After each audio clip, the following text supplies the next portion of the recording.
friche industrielle qui se nomme la Bifurque. Il s'agit d'un ancien entrepôt de France Télécom.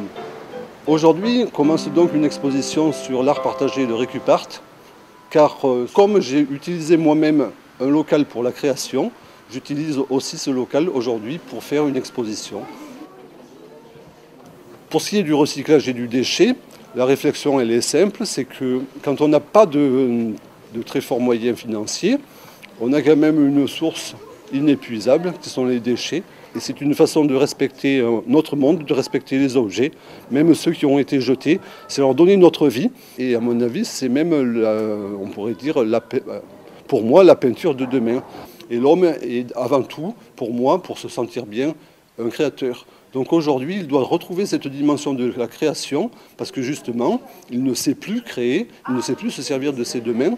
Et donc c'est l'occasion d'une remise en cause même de la société, de la civilisation, à travers tout ce qu'on trouve comme objet jeté. L'enjeu de notre société, ce serait de trouver des espaces et du temps qui seraient non commercialisables. Donc, ce qui ne se fait plus aujourd'hui parce que tout tend à être commercialisable.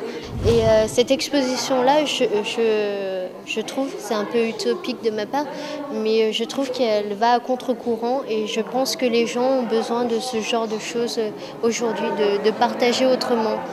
À travers donc ces rencontres d'art partagé, on a toujours la surprise d'avoir des gens qui viennent nous faire découvrir quelque chose de merveilleux parce qu'ils sont des êtres uniques. Ces adultes qui se sentent mal au travail sont là et viennent démonter des appareils, mais aussi créer des œuvres d'art par eux-mêmes ou aussi avec moi, puisque certains m'ont accompagné. Et donc ici, dans cette exposition, vous découvrirez aussi des œuvres qui n'ont pas été faites par moi, parce que cette exposition est ouverte à tous. L'art partagé, peut-être qu'il a un niveau de compréhension, de contact humain plus direct. Et l'art contemporain, c'est vrai que je trouve qu'il n'est pas accessible directement, donc il a ce côté élitiste. Moi, j'aime pas trop l'art conceptuel.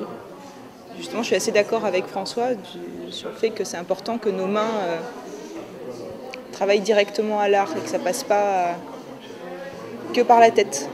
L'important, c'est de prendre plaisir à créer. Et le fait de partager, ça peut augmenter le plaisir, de faire découvrir d'autres plaisirs, de nouvelles techniques et puis de nouvelles idées. Et ça s'enrichit du partage.